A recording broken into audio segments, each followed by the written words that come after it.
बघा जमिनी स्पर्श आहे, जमिनीला स्पर्श करणारे तुकडे वगैरे बारकाईने लक्षात द्या की हा ए बी सी आणि डी हे ठोकळे नाही का जमिनीला स्पर्श करून खालून आहेत की नाही, एवढं लक्षात आलं. पुन्हा लक्षात घ्या ई एफ लक्षात आहे, एफ झाल्याच्या नंतर तुम्हाला एफ जी आहे इथे बोलतो जी एच आय जे के एल एम एन ओ. पण प्रॉब्लेम कुठे येते, आणखी ओ झाल्याच्या नंतर याच्या खाली एक ठोकळा आहे, याच्या खाली लपलेला आहे तो ठोकळा, त्याला काय झालं एम एन झाल्याच्या नंतर ओ आला, एम एन ओ.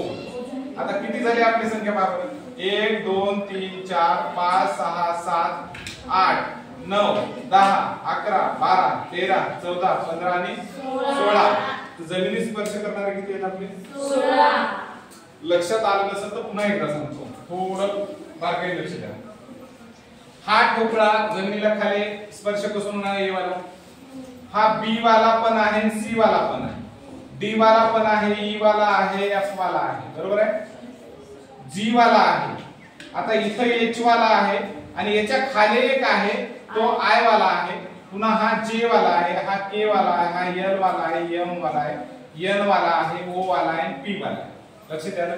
1 2 3 4 5 6 7 8 9 10 11 12 13 14 15 आणि 16 काय जमिनीला स्पर्श करणार.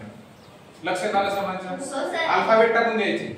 आणि कधी कधी काय होतं बाळांनो, तुम्ही हे इथपर्यंत मोजता आणि हे विसरून जाता की याच्या खाली पण एक आहे, याच्या खालचा विसरून जातो. आपण 15 आन्सर केले, याच्या खालचा पण एक जमिनीला स्पर्श, हे 2 मिनिटं एक्स्ट्रा ठेवलेले आहेत, पण खाली पण याचा एक असेल की नाही, तो क्यूब असेल नाही, या 2 क्यूबच्या खाली एक क्यूब लपलेला आहे, तो दिसत नाही, हिडन आहे, आणि त्याला पण आपल्याला जमिनीला स्पर्श करून असेल ना, मग त्याचा नंबर आपण विसरतो. आपण काय करतो, उत्तर देतो 15, उत्तर काय 16. ओके.